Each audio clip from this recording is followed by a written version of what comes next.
அனைவருக்கும் வணக்கம். குரு வக்ர நிவர்த்தி பலன்கள் 2025 நம்முடைய நட்சத்திரத்துக்கு எப்படி இருக்கு அப்படிங்கறத இப்போ டீடைலா பார்க்கலாம். வக்ரத்துல இருந்த குரு பகவான் கரெக்டா பிப்ரவரி 4ஆம் தேதி வக்ர நிவர்த்தி ஆக போறாரு. பிப்ரவரி 4ஆம் தேதியில இருந்து மே 14ஆம் தேதி வரைக்கும் நேர்கதியில ரிஷப ராசியில டிராவல் பண்ண போறாரு.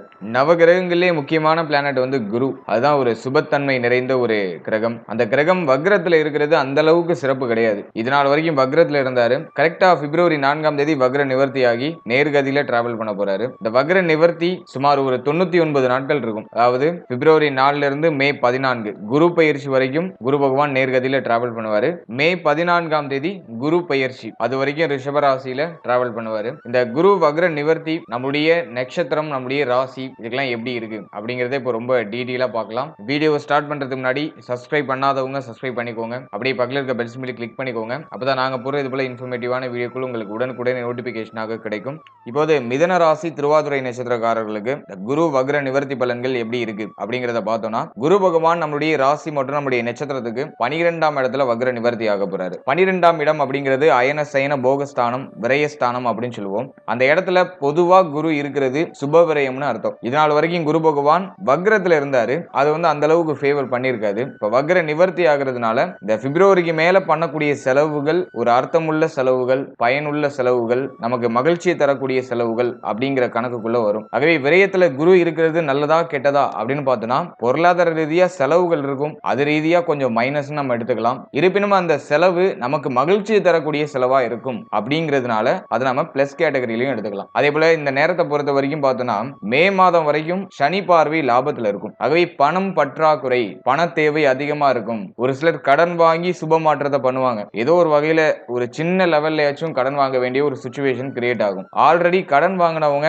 அந்த கடனை கட்டி முடிக்கிற அந்த முயற்சியில இருப்பாங்க. நம்முடைய அத்தியாவசிய தேவையை ஃபுல்ஃபில் பண்ணிக்க முடியாது. மாத்தி மாத்தி ஒரு மாதிரி கமிட்மெண்ட் வரும். அந்த கமிட்மெண்ட் கொஞ்சம் பரபரப்பா நமக்கு பிடிச்ச மாதிரி இருக்கும். ஆல்ரெடி கடன் சுமையில இருக்கீங்கன்னா அந்த கடனை கட்டி முடிக்கணுங்கிற வேட்கை, அந்த ஒரு எண்ண ஓட்டம் அது இப்போ வந்து அப்படியே ஊற்றெடுக்க ஆரம்பிக்கும். அதனாலே நம்மளுடைய தேவைகள்லாம் டோட்டலா கம்மி பண்ணிப்போம். கம்மி பண்ணிட்டு அந்த கடனை எப்படியாவது நம்ம முடிச்சு விட்டுறணும் அப்படின்னு சொல்லிட்டு அந்த விஷயத்துல ரொம்ப மும்முரமா இறங்குவோம். ஒரு விஷயத்த பண்ணணும்னு ஆசை இருக்கும், ஆனா அதை பண்ண மாட்டோம். வேணாம், இப்போதைக்கு வேணாம் அப்படின்னு தள்ளி போடுவோம். சோ அதன் வகையில நான் கொஞ்சம் மைனஸா பாக்குறேன். இருப்பினும் நமக்கு நிறைய சுப மாற்றம் விரைகுரு காலகட்டங்கள்ல ஏற்படும் அப்படிங்கிறதுனால அந்த மைனஸ் இப்ப இந்த பிளஸோட சேர்ந்து ஈக்குவல் ஆயிடும் அப்படிங்கிறது என்னோட கருத்து. பொதுவாவே மிதுனம் அப்படின்னு எடுத்துட்டோம்னாலே சிற்றின்ப பிரியர்கள்னு அர்த்தம். ஏன்னா புதன் நமக்கு அதிபதியா வருவாரு. குறுகிய காலத்துல இதெல்லாம் நமக்கு மகிழ்ச்சியை கொடுக்குமோ அந்த விஷயத்துல அதிகமா ஈடுபடுவோம். அதுதான் மிதுனத்துடைய இயல்பு. இப்போ அந்த சிற்றின்பத்தை விட்டுட்டு பேரின்பத்தை நோக்கி பயணிக்க ஆரம்பிப்போம். அதாவது லைஃப்ல இருக்கிற அதிகப்படியான கமிட்மெண்ட் அதை ஃபுல்ஃபில் பண்ணிட்டு ரிலாக்ஸா உட்காருவோம் பாருங்க, அது பெரிய பேரின்பம். அந்த ஒரு ரிலாக்ஸான ஒரு ஸ்டேட்டுக்கு போகணும் அப்படிங்கிறதுக்காக கடுமையா உழைப்போம். அதுல நல்ல ரிசல்ட்டும் நமக்கு கிடைக்கும். சோ அதுதான் இந்த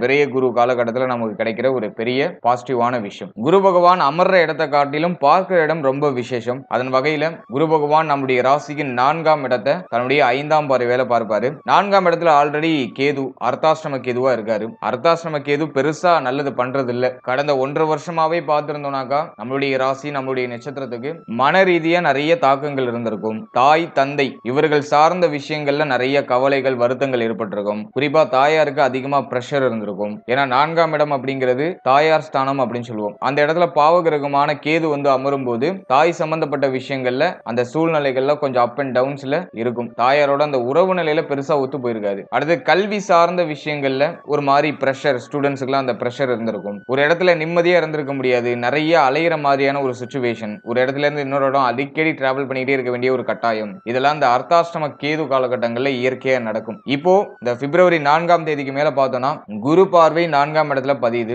இந்த காம்பினேஷனை பொறுத்த வரைக்கும் கேது பண்ண தோஷங்களை இப்ப நிவர்த்தி பண்ணுவாரு. கேது இவ்வளவு நாள் பண்ணியிருந்த குழப்பத்தை குரு பார்த்து அதை சரி பண்ணுவாரு. ஆகவே 4ஆம் இடம் புனிதத்துவம் அடையுது அப்படிங்கிற கேட்டகரிக்குள்ள வரும். அதுவும் நமக்கு சிறப்பு தான். அடுத்தது குருவுடைய சப்தம பார்வை நம்மளுடைய ராசி மற்றும் நம்முடைய நட்சத்திரத்துக்கு 6ஆம் இடத்துல பதியும். ருணரோக சத்துருஸ்தானத்தை குரு பார்க்கும் போது கடன் வாங்கி சுப மாற்றத்தை செய்ய வைப்பாரு. மேலும் ஆல்ரெடி இருக்கிற அந்த கடனை, அந்த கடன் சார்ந்த கமிட்மெண்ட் அதெல்லாம் கம்ப்ளீட் பண்றதுக்கு கரெக்டான டைம் பீரியடா இருக்கும். அடுத்தது அந்த மறைமுகமான எதிரிகள் அவர்களுடைய தொந்தரவு அதெல்லாம் அப்படியே கொஞ்சம் கொஞ்சமா குறைய ஆரம்பிக்கும். இருப்பினும் கொஞ்சம் கவனமா இருக்கணும். நமக்கு முன்னாடி அப்படியே நல்லா நமக்கு ஃபேவரா பேசுவாங்க, நமக்கு பின்னாடி முதுகுல குத்தக்கூடியவர்களாக இருப்பாங்க. எனவே 6ஆம் இடத்தை குரு பார்க்கும்போது மறைமுக எதிரிகள்னு அர்த்தம். யாரும் உங்களை டைரக்டா எதுக்க மாட்டாங்க. யாரும் உங்களை டைரக்டா உங்களுக்கு அப்ஜெக்ஷன் எதுவுமே சொல்ல மாட்டாங்க. உங்களுக்கு பின்னாடி இருந்து வேலை பார்ப்பாங்க. சோ அப்படிப்பட்ட நபர்கள் யாரு அப்படிங்கறத நீங்க கொஞ்சம் ஐடென்டிஃபை பண்ணி டிராவல் பண்றது நல்லது. சோ அந்த ஒரு விஷயத்துல கவனமா இருக்கணும். அடுத்தது குரு 6, 8 இந்த இடங்களை பார்க்கும்போது ரொம்ப நாளா இருந்து வந்த ஹெல்த் இஷ்யூ, உடல் ஆரோக்கியத்தில் இருந்த பிரச்சனை, அதுக்கு ஒரு நல்ல நிவர்த்தியை கொடுத்துருவாரு.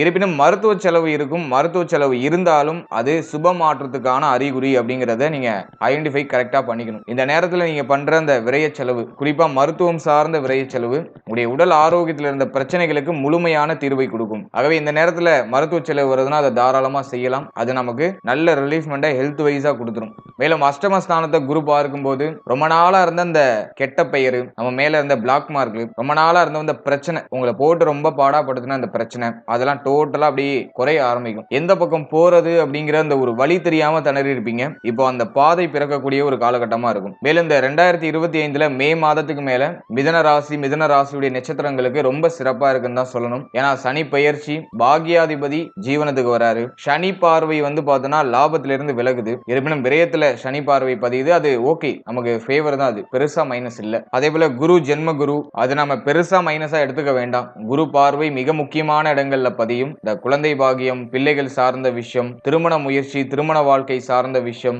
நண்பர்கள் சார்ந்த விஷயம், கூட்டு தொழில் சம்பந்தப்பட்ட விஷயம், இதுல எல்லாம் ஒரு சுப மாற்றத்தை கொடுக்கும். அதே போல தந்தை சார்ந்த விஷயம், தங்க அணிகலன்கள் சார்ந்த விஷயம், இதுல எல்லாம் வந்து குரு பெயர்ச்சி நமக்கு ஃபேவர் பண்ணும். ஜென்ம குருவா இருந்தாலும் மே மாதத்துக்கு மேல பார்க்கக்கூடிய இடங்கள் எல்லாம் சுபத்துவப்படுத்தி நமக்கு நல்ல பலன்களை கொடுப்பாரு. அதன் வகையில அதை நம்ம ஃபேவராவே எடுத்துக்கலாம். அடுத்து ராகு கேது பெயர்ச்சி. கேது வந்து 3ஆம் இடம் முயற்சி ஸ்தானத்துக்கு வருவாரு. அது ரொம்ப சிறப்பா இருக்கு. அதே போல கேதுவை பொறுத்த வரைக்கும் 3ஆம் இடத்துல சிறப்பான பலம் அடைவார். அது ரொம்ப விசேஷமான இடம் கேதுவுக்கு. அதே போல ராகுவை பொறுத்த வரைக்கும் பாகியத்துக்கு டிரான்சிட் ஆவாரு. ஆனா குரு பார்வையில ராகு இருப்பாரு. சோ அதை நம்ம மைனஸா எடுத்துக்க வேண்டாம். ராகுவுடைய தோஷம் பெருசா அந்த காலகட்டங்கள்ல இருக்காது. ஆகவே ராகு கேது பெயர்ச்சி ரொம்ப சிறப்பா இருக்குன்னு தான் நம்ம சொல்லணும். சோ மே மாதத்துக்கு மேல அந்த ஆப்டிமேஷன்லாம் நமக்கு ரொம்ப ஃபேவரா வருது அப்படிங்கிற காரணத்தினால அதற்கான அடித்தளத்தை இந்த 99 நாட்கள்ல இந்த கிரக அமைப்பு நமக்கு கொடுக்கும். அதாவது இந்த குரு வக்ர நிவர்த்தி இது வரைக்கும் இருந்த அந்த மைனஸ் பாயிண்ட்லாம் அப்படியே ஃபிக்ஸ் பண்ண ஆரம்பிக்கும். நமக்கு இருந்த இந்த பிளாக் மார்க், நம்ம தொழில் புரியுற இடத்துல இருந்த பிரச்சனை குழப்பம், உத்தியோகம் பார்க்கிற இடத்துல இருந்த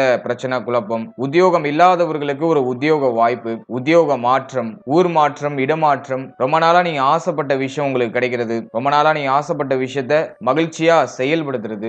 இப்படி அதுக்கான அடித்தளத்தை இந்த பிப்ரவரி மாதத்துல இருந்து அது ஸ்டார்ட் பண்ண ஆரம்பிக்கும். மேலும் ஏதாச்சும் வம்பு வழக்கு இது சம்பந்தமான விஷயங்கள் ஏதாச்சும் இருக்கு அப்படிங்கிற பட்சத்துல அதுவுமே இப்ப நிவர்த்தி ஆகும். நம்ம பேர்ல இருக்கிற அந்த கேஸ், ரொம்ப நாளா இழுத்துட்டு இருந்த அந்த பிரச்சனை, அதெல்லாம் டோட்டலா இப்ப நிவர்த்தி ஆக ஆரம்பிக்கும். அதுக்கும் நமக்கு ரொம்ப ஃபேவரா இருக்கு. அடுத்தது குருவை பொறுத்த வரைக்கும் நமக்கு 7ஆம் இடத்த அதிபதி, அதே போல ஜீவனாதிபதி விரயத்துக்கு போனார்னாக்கா நிறைய பேர் வந்து தொழில இன்வெஸ்ட் பண்றேன்னு இறங்குவாங்க. தொழில ரிஸ்க் எடுக்கலாம் அப்படிங்கிற எண்ண ஓட்டம் வரும். புதுசா தொழில் ஸ்டார்ட் பண்ணலாம் அப்படிங்கிற எண்ண ஓட்டம் வரும். அதே போல ஆல்ரெடி பார்த்துட்டு இருக்க உத்தியோகத்தை ஏதாச்சும் சேஞ்ச் பண்ணுவோமா, உத்தியோகத்தில் ஏதாச்சும் மாற்றம் பண்ணுவோமா, உத்தியோகத்தில் ப்ரமோஷன் கிடைக்குமா அப்படிங்கிற எதிர்பார்ப்புலாம் அதிகமாகும். என்னை பொறுத்த வரைக்கும் ஹை ரிஸ்க் எடுக்க கூடாது. கொஞ்சம் நிதானமா அந்த தொழில் உத்தியோகம் சார்ந்த விஷயங்களை நம்ம இருந்துக்கணும்.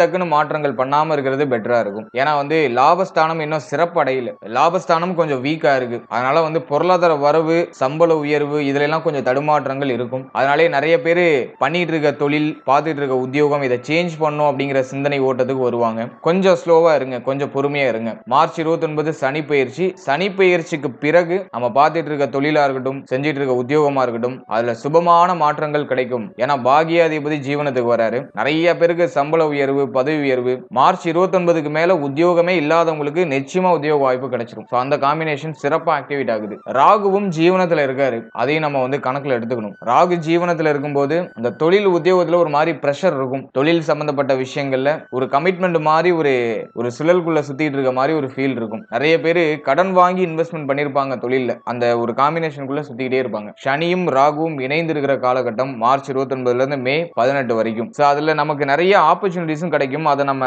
எடுத்துக்கலாமா வேண்டாமா அப்படிங்கிற குழப்பத்தையும் சேர்த்தே கொடுக்கும். மேலும் வரக்கூடிய ஆப்பர்ச்சுனிட்டியை நம்ம யூஸ் பண்ணிக்கலாமா அப்படின்னு கேட்டோம்னாக்கா தாராளமா யூஸ் பண்ணிக்கலாம். ஆனா கொஞ்சம் சேலஞ்சிங்கா தான் இருக்கும். சேலஞ்சிங்கான டைம் பீரியட் தான். ஆனா அது மே 18க்கு மேல டோட்டலா நிவர்த்தி ஆகும். எனவே ஒரு நல்ல ஆப்பர்ச்சுனிட்டிஸ் கிடைக்குதுன்னா அதை நீங்க ஹோல்ட் பண்ணி வைக்க முடியும் அப்படிங்கிற பட்சத்துல அதை ஹோல்ட் பண்ணி வைங்க. அப்படி இல்ல இப்பயே நம்ம அதை ஏத்துக்கிட்டாதான் உண்டு, இல்லைன்னா அந்த வாய்ப்பு திரும்ப கிடைக்காது அப்படிங்கிற பட்சத்துல அந்த சேலஞ்சிங்கை நீங்க அக்செப்ட் பண்ணி நீங்க டிராவல் பண்ணலாம். ஹோல்ட் பண்ண முடிஞ்சா ஹோல்ட் பண்ணிட்டு மே 18க்கு மேல அந்த வாய்ப்பை நீங்க யூஸ் பண்ணிக்கிறதுக்கு ட்ரை பண்ணுங்க. அப்படி இல்ல வாய்ப்பே இல்ல அப்படிங்கிற பட்சத்துல அந்த சேலஞ்சை நீங்க அக்செப்ட் பண்ணிக்கோங்க. அந்த சேலஞ்சிங்கான அந்த சிச்சுவேஷன் மே 18க்கு மேல உங்களுக்கு சாதகமா மாறிடும். அதுலயும் மிதனத்துக்கு நம்ம சொல்லவே வேண்டாம். புத்தி சாதுரியத்தால எதையும் சாதிக்கிற வல்லமை உங்களுக்கு இயற்கையாவே உண்டு. அதனால எவ்வளவு சேலஞ்சிங்கான விஷயமா விஷயமா இருந்தாலும் அதுல நீங்க எப்படியாச்சும் அதுல ஒரு நுணுக்கத்தை கண்டுபிடிச்சு அதை உங்களுக்கு ஃபேவரா மாத்திப்பீங்க. முடிஞ்ச அளவுக்கு ஹோல்ட் பண்ணி வைக்க முடிஞ்சா ஹோல்ட் பண்ணி வச்சு மேக்கு மேல அதை நீங்க எக்ஸிக்யூட் பண்றதுக்கு ட்ரை பண்ணுங்க. அப்படி இல்லங்கிற பட்சத்துல அந்த சேலஞ்சையும் அக்செப்ட் பண்ணி நீங்க டிராவல் பண்ணலாம். அது உங்களுக்கு பெருசா மைனஸை கொடுக்காது.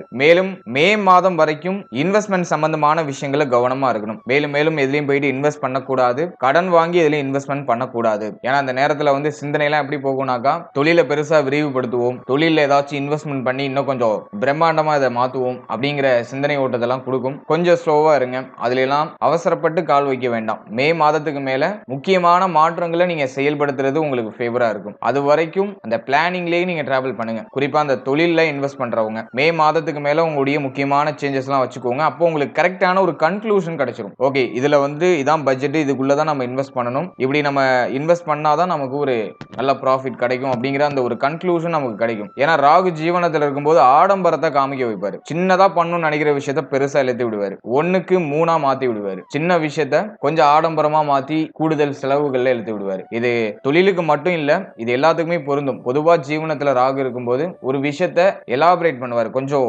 எக்ஸ்ட்ராவா ஆட் பண்ணி அதை கொஞ்சம் பெருசா மாத்துவாரு. அதனால அதுல கொஞ்சம் நம்ம கவனமா இருந்துக்கணும். அடுத்து 7ஆம் அதிபதி விரயத்துல, 7ஆம் அதிபதி விரயத்துல இருக்கும்போது நண்பர்கள், வாழ்க்கை துணை சார்ந்த விஷயம், இதுல எல்லாம் தொடர்ச்சியா விரய செலவுகள் இருக்கும். மேலும் இந்த திருமண முயற்சிக்காக நிறைய விரய செலவுகள் பண்ணுவீங்க. திருமணம் சார்ந்த வகையில சுப விரய செலவுகளை மேற்கொள்வீங்க. இந்த வரன்கள் தேர்றதுக்காக அதிகமா அலைகிறது, ஒரு நல்ல ஜாதகம் பொருத்தத்துக்காக அதிகமா அலைகிறது, அது சார்ந்த வகையில சுப விரய செலவுகளை பண்றது. சோ அப்படி அந்த காம்பினேஷன்ல இந்த மாதத்துல இந்த காலகட்டங்கள்ல உங்களுக்கு விரய செலவுகள் காத்துக்கிட்டு இருக்கு. முடிஞ்ச அளவுக்கு தண்ட விரய செலவுகளை அவாய்ட் பண்ணிக்கிறது நல்லது. மேலும் இந்த பார்ட்னர்ஷிப் போட்டு ஏதாச்சும் பிசினஸ் பண்ணலாமா அப்படிங்கிற அந்த ஒரு சிந்தனை, அந்த ஐடியாஸ் எல்லாம் இப்ப வரும். அதெல்லாம் கொஞ்சம் நீங்க ஸ்லோவா எக்ஸிக்யூட் பண்றதுக்கு ட்ரை பண்ணுங்க. அடுத்தது 4ஆம் இடத்துல குரு பார்வை பதிகிறதுனால மாணவ மாணவிகள் கல்வி சார்ந்த வகையில சுப விரய செலவுகளை பண்ணுவாங்க. புதிய முயற்சிகள் ஏதாச்சும் பண்ணுவாங்க. குறிப்பா கல்வி சார்ந்த வகையில தொடர்ச்சியா விரய செலவுகள் அப்படிங்கிறது இந்த காலகட்டங்கள்ல இருக்கும். கல்விக்காக ஏதோ ஒரு வகையான ஸ்மால் லெவல் ஆஃப் அமௌண்ட் ஆச்சு நீங்க ஸ்பெண்ட் பண்ணுவீங்க. அது உங்களுக்காகவோ அப்படின்னா உங்களுடைய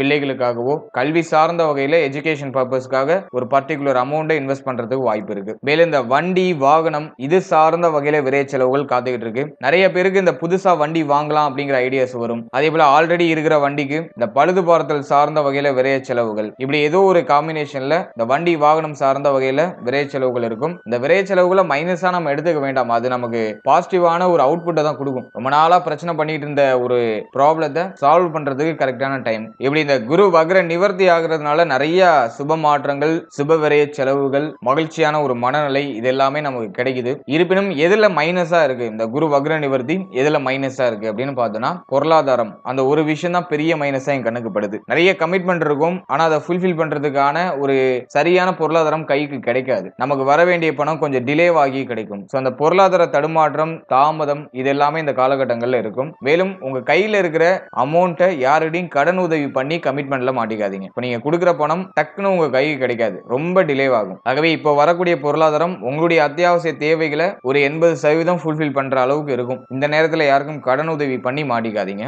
அந்த ஒரு கான்செப்ட்ல கிளியரா இருந்துக்கோங்க. விரயத்துல குரு இருக்கும்போது நிறைய அலைச்சல் இருக்கும். நிறைய ஒரு இடத்துல இருந்து இன்னொரு இடத்துக்கு டிராவல் பண்ணிக்கிட்டே இருப்போம். அந்த ஒரு காம்பினேஷனும் கொஞ்சம் மைனஸா இருக்கு. முடிஞ்ச அளவுக்கு டிராவலிங் டைமிங்க கொஞ்சம் கம்மி பண்ணிக்கிறதுக்கு ட்ரை பண்ணுங்க. அதே போல ஒரு இடத்துக்கு போகும்போது ஒரு அரை மணி நேரம் 1 மணி நேரத்துக்கு முன்னாடியே கிளம்பிடுங்க. அதுல நீங்க கொஞ்சம் கவனமா இருந்துக்கணும். மேலும் இந்த தொழில் உத்தியோகம் இது சார்ந்த விஷயங்களை பொறுத்த வரைக்கும் மே மாதத்துக்கு மேலதான் நமக்கு ரொம்ப சிறப்பா இருக்கு. மே மாதத்துக்கு இடைப்பட்ட காலகட்டங்கள்ல நம்ம கொஞ்சம் விழிப்புணர்வோட தான் இருக்கணும். அதுல எந்த விதமான மாற்று கருத்தும் இல்ல. ஆனா அந்த மே மாதத்துக்கு மேல இருக்கிற சுபமான மாற்றத்துக்கான அடித்தளத்தை இந்த 99 நாட்கள்ல நீங்க ஃபீல் பண்ணலாம். அந்த அறிகுறிகள் எல்லாம் இப்படி கொஞ்சம் கொஞ்சமா தெரிய ஆரம்பிக்கும். ஆகவே மே மாதம் வரைக்கும் தொழில் உத்தியோகம் இதுல கொஞ்சம் நீங்க நிதானமா டிராவல் பண்ணா பெட்டரா இருக்கும். மே மாதத்துக்கு மேல ரொம்ப முக்கியமான மாற்றங்கள், லைஃப் சேஞ்சிங் மூமெண்ட்ஸ், அது எல்லாத்தையும் நீங்க பிளான் பண்ணிக்கிறது ரொம்ப சிறப்பா இருக்கும். இந்த பாயிண்ட் ஆஃப் வியூல மட்டும் நீங்க கொஞ்சம் கவனம் வச்சுக்கிட்டீங்கன்னா போதும். மற்ற விஷயங்கள்லாம் உங்களுக்கு ஆல்மோஸ்ட் ஃபேவரா தான் இருக்கு, பெருசா மைனஸ் இல்ல. வாழ்த்துக்கள். இப்போ நீங்க இது வரைக்கும் பார்த்த பலன்கள் எல்லாமே ஜஸ்ட் ஒரு பொதுவான கோச்சார பலன்கள் தான். இந்த பலன்கள் உங்களுடைய ஜனனகால ஜாதகத்தில் இருக்க கிரக நிலைகள் மற்றும் தசாபுக்திகளுக்கு இருப்ப நிச்சயமா மாறுபடுறதுக்கு வாய்ப்புகள் இருக்கு. எனவே 100% பலன்களை நீங்க கிளாரிஃபை பண்ணிக்கிறதுக்கு உங்களுடைய ஜனனகால ஜாதகத்தை தான் நீங்க பார்க்கணும். இந்த கோச்சார பலன்கள் ஜஸ்ட் ஒரு கிளான்ஸுக்கு மட்டும் பார்த்துக்கோங்க. கிரகங்களுடைய சஞ்சாரம் எப்படி இருக்கு, அந்த கோச்சாரம் நமக்கு எந்த மாதிரியான ஆக்ஷன்ஸ் பண்ணும் அப்படிங்கிற ஒரு கிளான்ஸுக்காக மட்டும் பார்த்துக்கிட்டு உங்களுடைய தசாபுக்திகளின் படி நீங்க உங்களுடைய செயல்பாடுகளை வச்சுக்கிறது சிறப்பு. ஏன்னா அந்த கோச்சாரம் அப்படிங்கிறது ஒரு 25 ல இருந்து 30% மட்டும் தான் நம்மளுக்கு ரிஃப்ளெக்ட் ஆகும். மற்றபடி ஒரு 70லிருந்து 75% பலன்கள் நம்முடைய தசா புக்திகளுக்கு ஏற்பதான் நம்முடைய வாழ்க்கையில நிறைய ரிஃப்ளெக்ஷனை காட்டும். எனவே உங்களுடைய ஜனனகால ஜாதகத்துல என்ன தசா புக்தி நடக்குதோ அதற்கு தகுந்தாற் போல இந்த கோச்சார பலன்களை எடுத்து நம்ம கம்போஸ் பண்ணி பார்த்தோம்னாக்கா நமக்கு ஆல்மோஸ்ட் பொருந்தி வரும். பொதுவா எந்த தசா புக்தி நடக்காம இருக்கிறது நல்லது அப்படின்னு பார்த்தோம்னா 3, 6, 8, 12 இந்த இடத்துக்குரிய தசா புக்தி நடக்காம இருக்கிறது சிறப்பு. இந்த தசா புக்தி நடக்குதுன்னா நம்ம கொஞ்சம் கவனமா இருக்கணும். அடுத்தது பாதகாதிபதி மாரகாதிபதி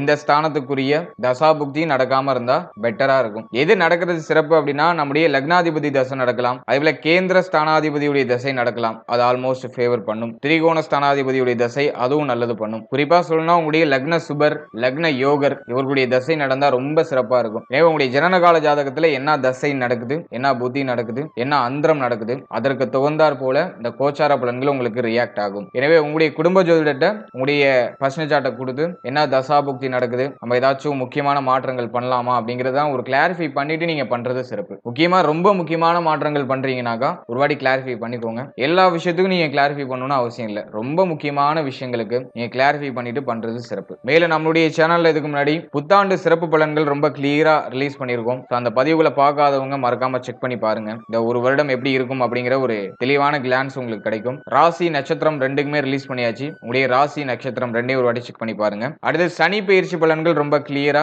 ரிலீஸ் பண்ணிருக்கோம். மார்ச் 29ல சனி பயிற்சி. அதுக்கான ராசி பலன்கள் ரொம்ப கிளியரா எக்ஸ்பிளைன் பண்ணி ரிலீஸ் பண்ணிருக்கோம். அதையும் மறக்காம செக் பண்ணி பாருங்க. மேலும் நட்சத்திர பொது பலன்கள், ராசி பொது பலன்கள், நியூமராலஜி ப்ரெடிக்ஷன்ஸ் இப்படி நிறைய விஷயங்கள் நம்முடைய சேனல்ல கவர் பண்ணி ரிலீஸ் பண்ணிருக்கோம். டைம் இருக்கும்போது அதெல்லாம் ஒரு வாட்டி செக் பண்ணி பாருங்க. ஏதோ ஒரு வகையில உங்களுக்கு சின்ன அண்டர்ஸ்டாண்டிங் அந்த பதிவுகள் மூலமா உங்களுக்கு கிடைக்கும். அந்த வீடியோக்கான லிங்க் எல்லாம் டிஸ்கிரிப்ஷன்ல கொடுத்திருக்கேன். உங்க டைம் இருக்கும்போது செக் பண்ணி பாருங்க. நிச்சயமா அதுவும் உங்களுக்கு ஏதோ ஒரு வகையில சின்ன ஒரு பயனுள்ள ஒரு மாற்றத்தை கொடுக்கும். And finally very limited time. So be cool, stay happy, stay healthy and enjoy. வாழ்த்துக்கள்.